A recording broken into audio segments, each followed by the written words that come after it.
va avoir 6 ans et déjà à l'école aujourd'hui on lui parle de toi, on lui dit parce qu'évidemment on la reconnaît, parce qu'évidemment voilà on sait que c'est ta fille. Et déjà on lui dit ouais ton papa ceci cela, on lui a déjà dit ouais ton papa il s'est fait taper par Booba machin et tout. Déjà c'est relou, tu vois ce que je veux dire? Déjà c'est relou tout ça. Mais là est-ce que tu as réfléchi dans quelques temps, quand elle va grandir, quand elle va pouvoir regarder ce qui se passe, etc. T'as mis sa mère en pâture de... Bon bref, tout ça pour dire quoi? Maintenant je vais vous expliquer le pourquoi du comment. J'ai mis un message il y a quelques jours sur les réseaux, j'ai dit voilà, après une énième manipulation, gna gna gna gna gna, les gens ils ont pas compris. Mais Linda tu parles pas, qu'est-ce qui se passe? Pourquoi d'un coup nanana? En fait c'est pas d'un coup les gars. En fait ça fait 2 ans. Ça fait 2 ans je suis chez moi, je me bats, je subis, je me tais.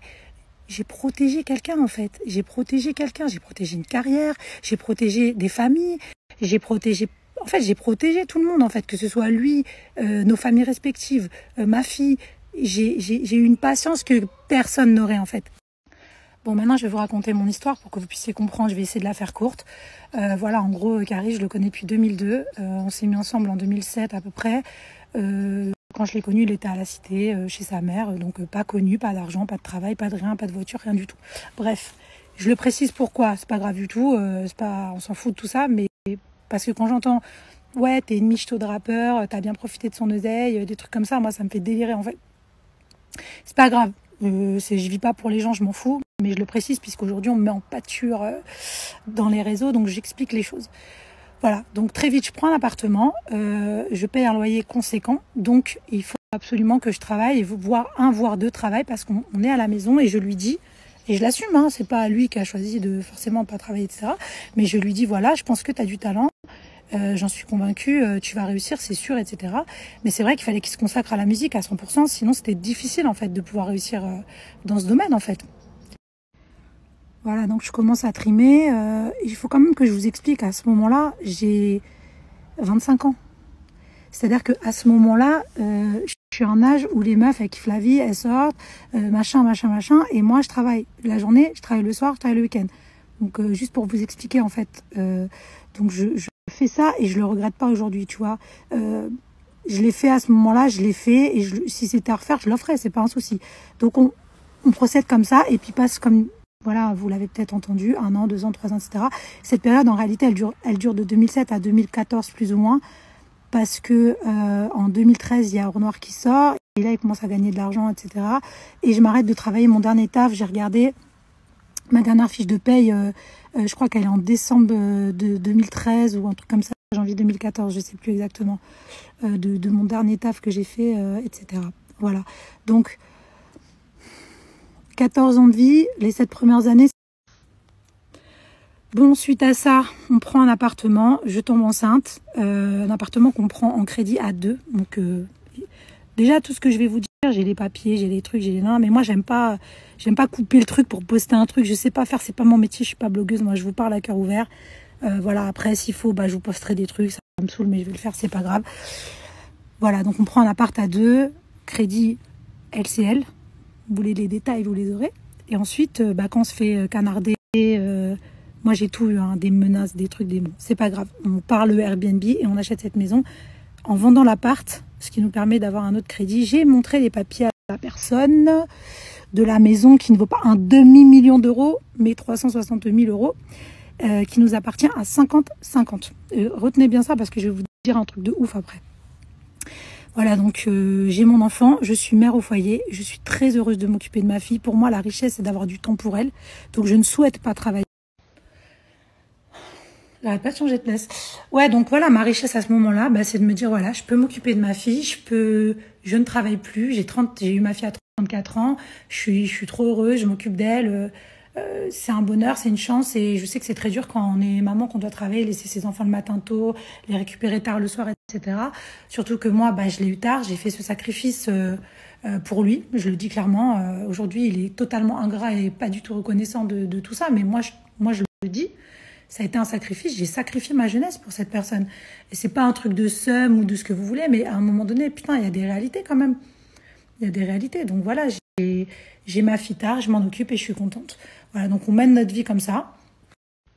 Bon bref, il y a tellement de choses à dire, je peux pas faire une story de 8 heures, mais voilà, en gros, cette vie, vraiment, voilà quoi. Et les gens, ils croient que c'est kiffant parce que juste t'as un peu de moyens, tu peux faire des belles vacances. De temps en temps, quand ton gars il t'a trompé avec trop de meufs, il te blague avec un sac à main de luxe et t'es contente. Mais en vrai, je vous assure, je vous parle du fond du cœur.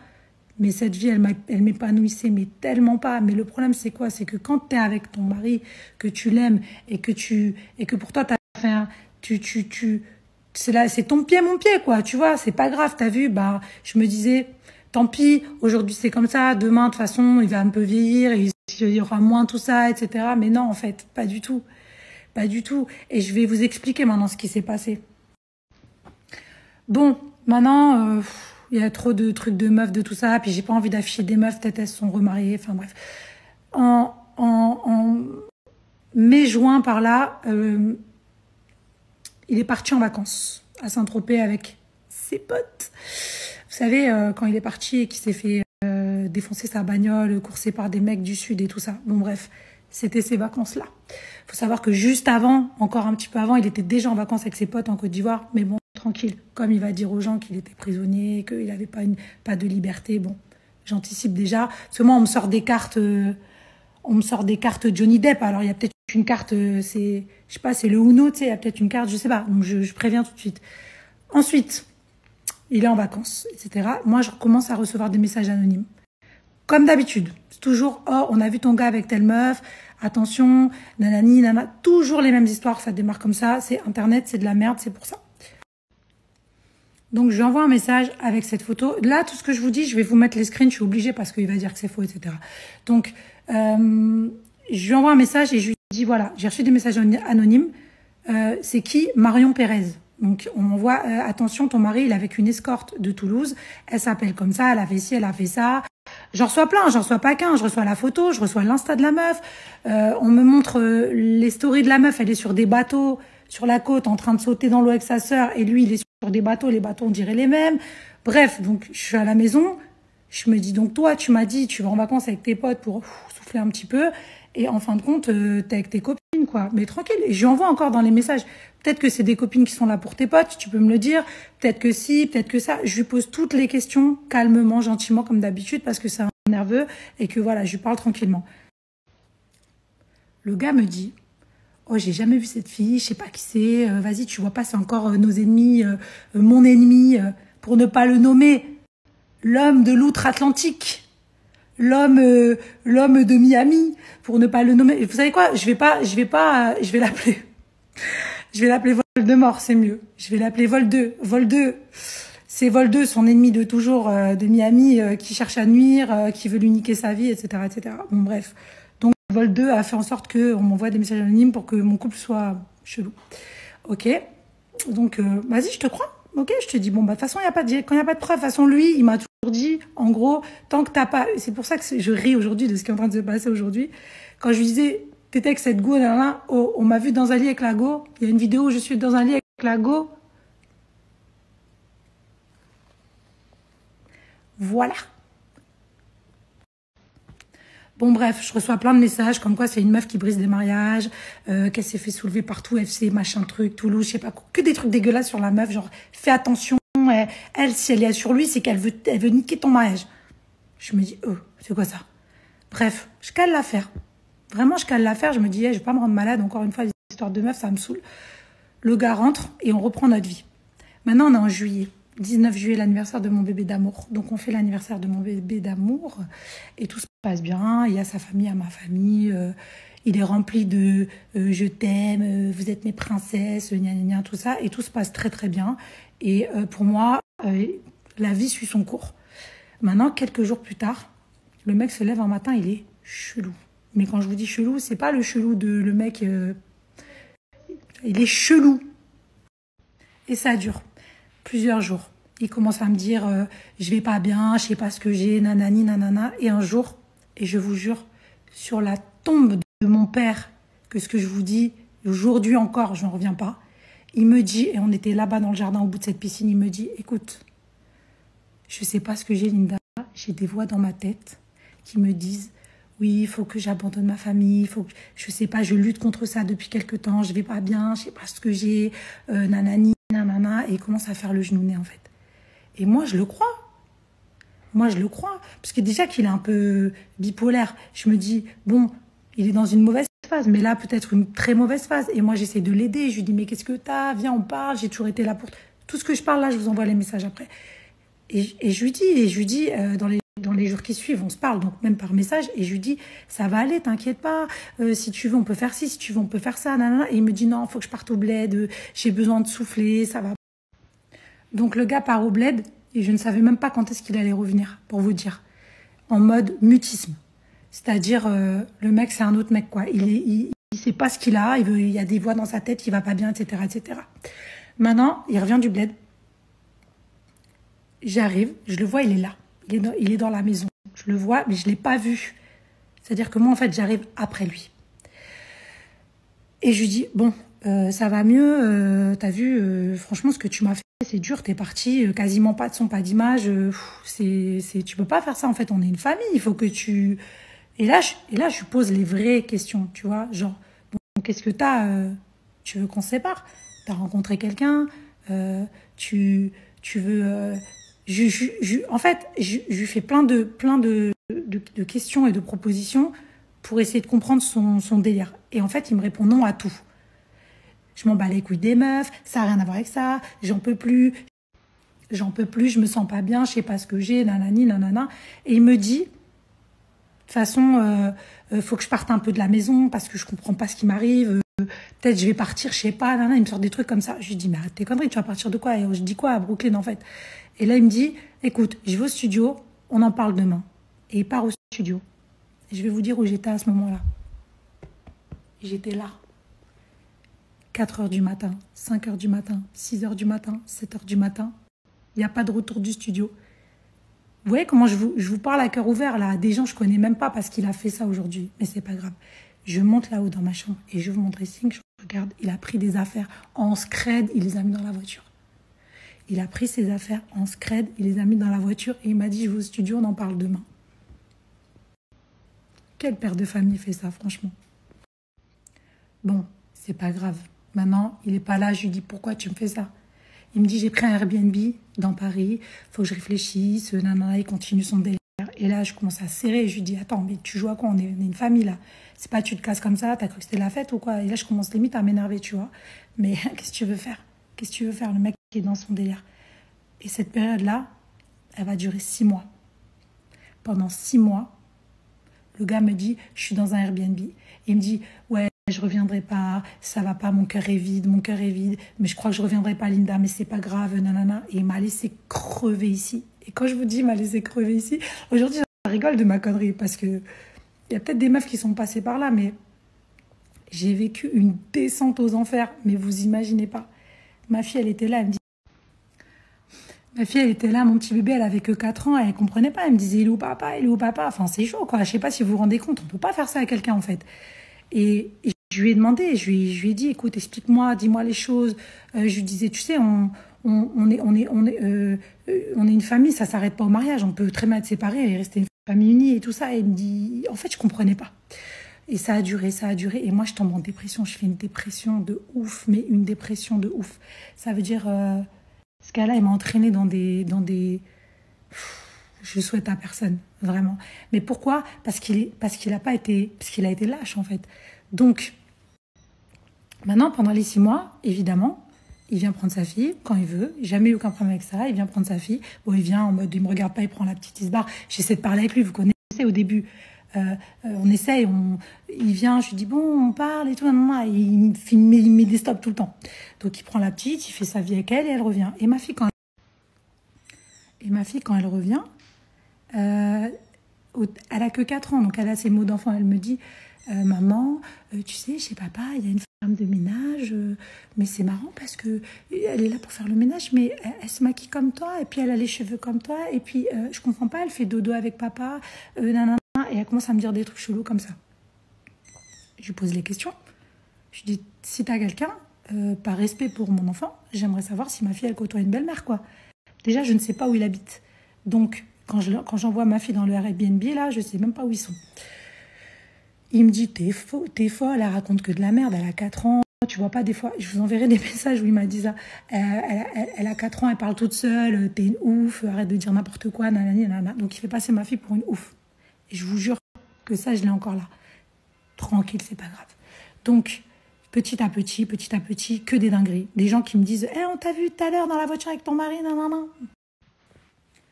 On t'a vu dans la voiture tout à l'heure, non, mais c'était pas moi en fait. Donc tu vois, que des trucs comme ça bizarres. Je dis, tu vois, comme si je parlais à ma pote. Bref, ça dure. Maintenant, il nie tout en bloc. Il a pas de meuf, il va pas bien, c'est juste que son cœur est vide, il veut pas rentrer à la maison. Voilà, donc on en est là. Maintenant, un jour, voilà, vous le savez, il y a une assurance qui appelle. Madame, pour votre nouvelle maison, on vous a envoyé tel truc, vous n'avez pas renvoyé le papier, il faut, pour valider le contrat, il faut l'original signé, je sais pas quoi. Bon, j'écoute à moitié, parce que moi, j'ai pas de deuxième maison, donc je comprends pas. Mais après, je tilte. Je dis, mais je comprends pas, vous l'avez envoyé à quelle adresse, le truc? Et là, la meuf me donne l'adresse, je note. Je vous jure, une dégaine. Je suis partie le matin, il était, je crois, 10h. Je suis partie. Vous voyez cette dégaine-là? Encore pire. Je suis partie avec ma voiture. Vous savez, quand ça fait des mois que votre vie, elle est en train de s'écrouler, je suis partie sur un coup de tête. Je pars là-bas dans la maison. J'arrive devant un pavillon.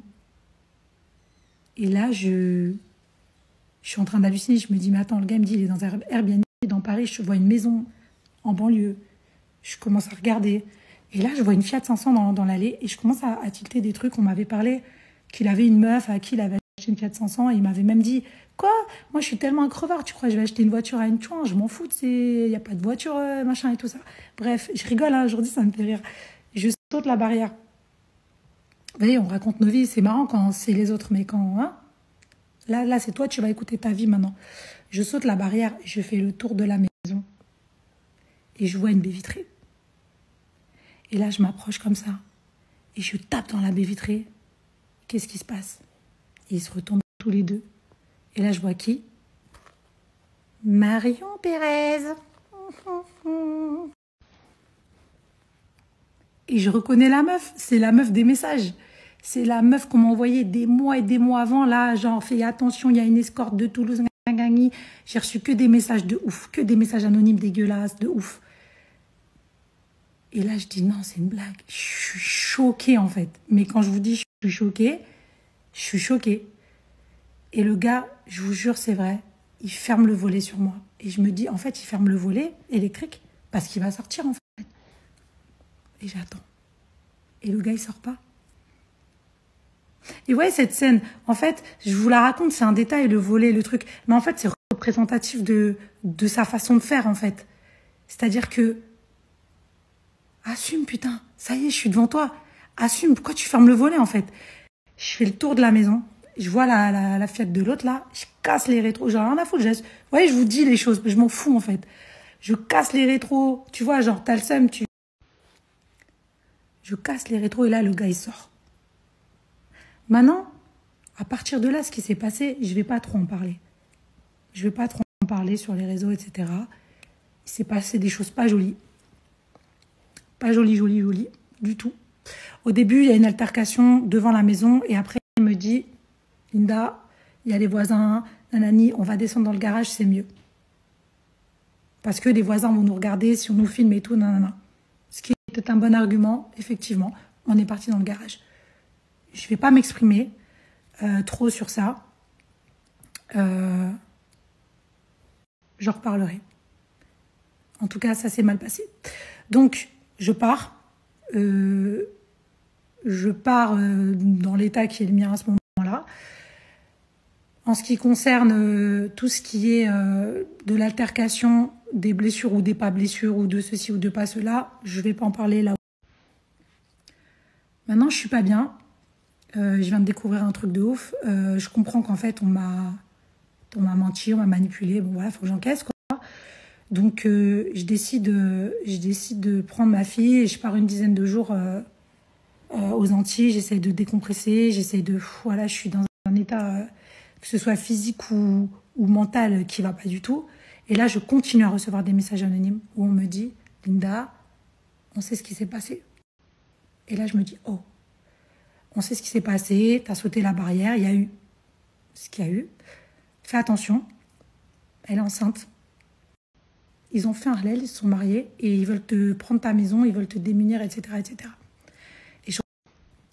Donc voilà comment j'apprends tout ça en fait par message anonyme, encore une fois sur les réseaux après presque 15 ans à passer avec quelqu'un, à tout donner, tu vois, à accepter.